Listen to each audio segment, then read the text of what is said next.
Bonjour. La Bible est pour moi la source ultime de l'universalisme.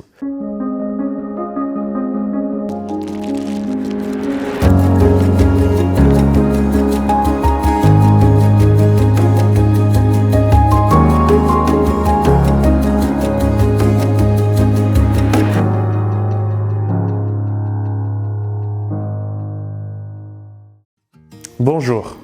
La Bible est pour moi la source ultime de l'universalisme. C'est-à-dire que la Bible présente un Dieu qui est à l'origine de toute création et qui se soucie de chaque personne humaine, indépendamment de sa religion. Le Seigneur garde les immigrés, il soutient l'orphelin et la veuve, dit le psaume 146, verset 9. Dieu est le père des orphelins, le défenseur des veuves. C'est Dieu dans son séjour sacré, psaume 68. Puisque les lois d'Israël imposent que les veuves soient prises en charge par le frère du défunt, il n'est pas impossible de penser que les veuves soient majoritairement des étrangères.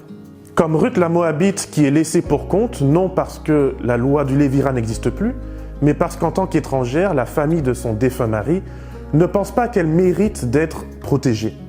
La leçon de cette semaine a pour titre « L'étranger dans tes portes » et le passage d'étude que je te propose d'étudier cette semaine se trouve dans le Deutéronome, chapitre 10 et les versets 17 à 21.